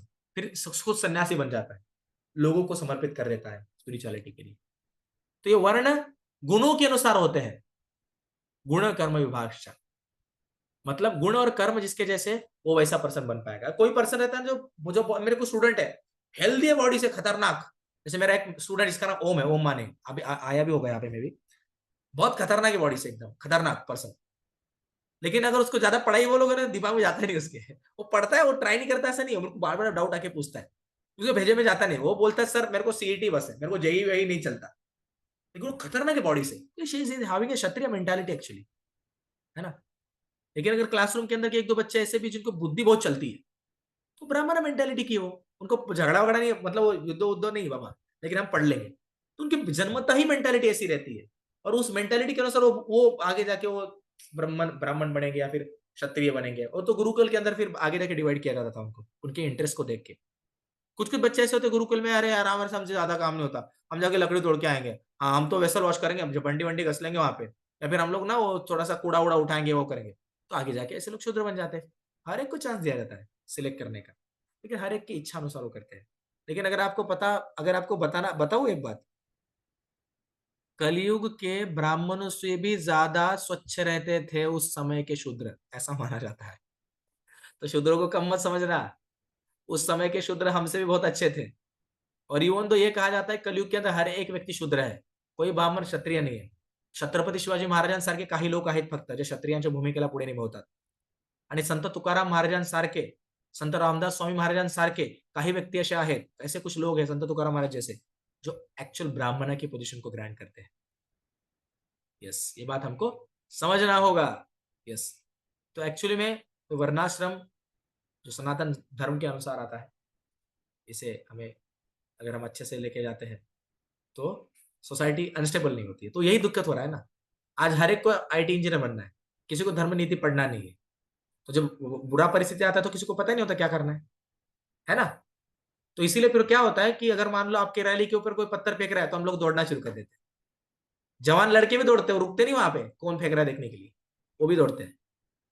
तो ये ऐसा होता है क्योंकि हमको पता नहीं है ब्राह्मण क्षत्रिय वैश्य शूद्र वर्ण क्या है, उनके अनुसार ट्रेनिंग मिली नहीं है, आगे जाके करना क्या पता ही नहीं है. अरे 25 साल तक ब्रह्मचर्य का अगर व्रत धारण करेंगे तो ऐसे पुरुष जो रहते हैं ना, ऐसे पुरुष ही आगे जाके धर्म का संरक्षण कर पाएंगे. 18 साल 17 साल 16 साल की आयु के अंदर हमें स्त्रियों को स्पर्श करना है तो ये अलग अलग अच्छी बात नहीं है. अगर आपकी पत्नी है तो आप कीजिए ना उसे स्पर्श, कोई दिक्कत नहीं. लेकिन शादी से पहले या फिर अगर आपने किसी को पत्नी माना है तो शादी कर लीजिए, और बाद में आपको उसके साथ जो करना है करिए. उससे पहले अगर आप किसी को हाथ लगा तो ब्रह्मचर्य का निर्माण कर ही नहीं रहा, ऐसा होता है. तो 25 साल तक हर एक पर्सन को, हर एक पुरुष को स्ट्रिक्टली ब्रह्मचर्य का निर्वहन करना चाहिए, और साथ ही साथ विद्या को अर्जन करना चाहिए. और तुरंत 25 साल के बाद आप शादी कर लीजिए, क्या दिक्कत है. अगर आप बहुत ही उच्च स्तर के हो तो आगे भी आप ब्रह्मचर्य का व्रत धारण कीजिए, शादी मत कीजिए. एंड तक ऐसे रही है. वैसे बहुत सारे लोग हैं जो ब्रह्मचारी बनते हैं, लेकिन उसके लिए भी तुका म्हणे ते पाहिजे जातीचे. येड्या का बड़ाचे काम नहीं. मतलब इधर भी जाति, मतलब जाति मतलब वैसा वाला जाति नहीं बोल रहा हूँ, ऐसा दमदार आदमी चाहिए उसके लिए भी. रामानुचार्य, रामानुचार्य मतलब उनका एग्जाम्पल लेना सही नहीं, उनकी भी शादी हुई थी. सो बताने का मर्म ये है कि ऐसे कुछ लोग जो कि आगे जाके ब्रह्मचर्य रहेंगे, ऐसे भी लोगों की जरूरत है सोसाइटी को, अगर आप देखेंगे तो। नहीं तो आगे जाके हम जैसे लोगों को धर्म के बारे में कैसे पता चलेगा, है ना? ऐसे सो ऐसे अभी वही है फिर अभी कि अ, कुछ अभी श्लोकास आएंगे, मैं थोड़ा फास्ट चलूंगा, लेट हो गया मैं ऑलरेडी। यस, तो यही फिर अर्जुन आगे जाके आर्ग्यूमेंट दे रहा है, कुछ बहुत सारी चीजों के बारे में अर्जुन बोल रहा है कि भगवान, वही बोल रहा है Arjun thinking driven by desire to enjoy a royal happiness, we are ready to kill even our own people. तो ये अर्जुन सोच रहा है, अरे यार बस राज्य राज्य के लिए हम लोग हमारे लोगों को कैसे मारे यार, उससे अच्छा तो हम राजभोग ही ना करें, ऐसे कुछ सोच रहा है फिर अर्जुन, बहुत सारी चीजों के बारे में सोच रहा है ना। अर्जुन फिर यहाँ पर ये भी बोल रहा है कि अर्जुन डिसाइडेड, इससे अच्छा तो ये भाई मैं शादी, मैं सॉरी मैं झगड़ा ही नहीं करता, शादी शादी नहीं, झगड़ा ही नहीं करता, उससे तो मैं, भाई मैं सब छोड़ देता हूँ। अर्जुन ने तो यह प्रण लिया था कि मैं कभी भी युद्ध भूमि के अंदर मेरे हाथ से मेरे गांडियों को नीचे गिरने नहीं दूंगा। ऐसे अर्जुन के हाथ से गांडियों नीचे छूट जाता है, ऐसी परिस्थिति हो जाती है अर्जुन की, है ना, कुल धर्म के बारे में ज्यादा सोचने के कारण ऐसा। तो वो हाथ लगा रहे सर का, कृष्णा मैं कैसे करूँ कृष्णा ऐसी परिस्थिति रहेगी तो मैं कैसे कर पाऊंगा युद्ध, है ना। मैं नहीं करना चाहता युद्ध, मैं चाह रहा हूँ जंगल में, बहुत हो गया कंदमूल खाएंगे वहीं पे सोएंगे, वहीं पे रहेंगे, इन्हीं को राज्य करने दो कम से कम भाई, कुल धर्म का नाश तो नहीं होगा, है ना। यदि मां प्रतीकारम् अशस्त्र शस्त्र पानय ततराष्ट्रणे हन्युम् स्तनं मे क्षेमंतर भवेत्। ये बोल रहा है कि उससे अच्छा तो हम इन सारी चीजों को त्याग कर दे, शस्त्रों का त्याग कर देता, अशस्त्र छोड़ देता है, इन सारे शस्त्रों में क्या पड़ा है, उन्हीं धृतराष्ट्र के मैं सारे लोगों को यहाँ पे मतलब ये करने दो, मैं जा रहा हूँ, मेरे से नहीं हो पाएगा ऐसे। यहाँ पे टेंडेंसी आपको पता चल रहा है कि वो क्या किस वजह से सोच रहा है ना। और better to die in battle field, है ना, अनआर्म्ड, उससे अच्छा तो मैं ये शस्त्रों का इस्तेमाल ही ना करूं, मैं ऐसे ही मर जाऊं, क्यों करूं मैं ये सारा, रिलेटिव किल हो जाएंगे तो सारी चीजें, सारे सीन मेरे ऊपर आ जाएंगे, है ना, मैं खुद सिंफुल हो जाऊंगा, वहां पे वर्ण संकर आ जाएंगे, वहां पे जो कुल धर्म है उसका नाश हो जाएगा, संस्कार राष्ट्र का नाश हो जाएगा, पितरों को कोई पूजेगा नहीं आगे जाके, उनको कुछ रिक्वायर्ड चीजें कोई देगा नहीं, लोग हेल में चले जाएंगे, बाप रे इतनी सारी चीजें, मैं नहीं लड़ रहा, बाप रे मेरे से नहीं होगा, तुमको मारना है तुम मारो, मैं नहीं पढ़ता इसमें। ऐसे अर्जुन की भूमिका अभी यहाँ पे हो रही है, क्यों अर्जुन इमोशनल था, अच्छे गुणों से बना था, इस प्रकार। Yes. तो अभी वही, अभी संजय वहां पे, संजय उवाच एवमुक्त्वा अर्जुनः संख्ये रथोपस्थ उपविशत् विसृज्य संशरं चापं शोक संविघ्न मानसा।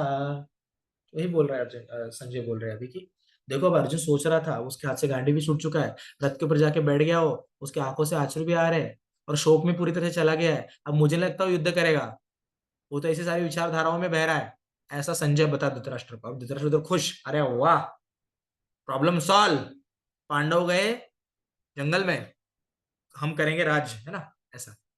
लेकिन कृष्ण है वहां पे, अभी कृष्ण इसके बाद में गीता बताएंगे, है ना। तो यहाँ पे वही बता रहे कि कैसे अर्जुन गरीब सौरों में जा चुका है, ये थोड़ा सा उनके सेंटली क्वालिटीज के बारे में अर्जुन के लास्ट में हमें डिस्कस किया, उसके बारे में बताया गया। यस, सो ये था। अगले सत्र से हम भगवत गीता का सेकंड चैप्टर चालू करने वाले हैं, कर्मयोग के अंदर हम थोड़ा सा ज्यादा बात करेंगे। सेकंड चैप्टर बहुत इंपॉर्टेंट माना जाता है, जो आप सुनते हो ना, बहुत सारे ऐसे जो आते हैं ना, आत्मा के बारे में का ध्यान दिया जाता है इसमें, बहुत सारे कर्म कैसे करने चाहिए इसके बारे में बताया जाता है। तो आप गलती से भी सेकंड चैप्टर से चीजें मिस मत करना, बहुत ज्यादा इंपॉर्टेंट है। मतलब एक्चुअली जो जो गीता का जो मर्म है ना, जो एक एक किसी बच्चे का एक मैसेज आया था ग्रुप के ऊपर कि सर और डेप्थ में जाना चाहिए, और डेप्थ में, तो एक्चुअली पहले चैप्टर में इतना डेप्थ नहीं दिखेगा, एक्चुअल डेप्थ सेकंड चैप्टर से। So, मैं सभी को आह्वान देना चाहूंगा कि सेकंड चैप्टर को कोई मिस ना करे और सेकंड चैप्टर के लिए उपस्थित रहे। यस, सो किसी का अगर कोई डाउट है तो आप पूछ भी सकते हैं, अभी पूछ सकते हैं, बाद में पूछ सकते हैं, किसी को कोई शंका है, किसी को कुछ पूछना है अभी यहाँ पे, ऑलरेडी 10 बज चुका है इसे, किसी को पूछना है? यस, मोस्टली नहीं पूछना, चलेगा, हम यहीं पे रुकते हैं, तब तक के लिए घर पे रहिए, हरिनाम जपते रहिए। Yes, thank you very much, Hare Krishna. Hare Krishna sir. Hare Krishna. Hare Krishna. Hare Krishna.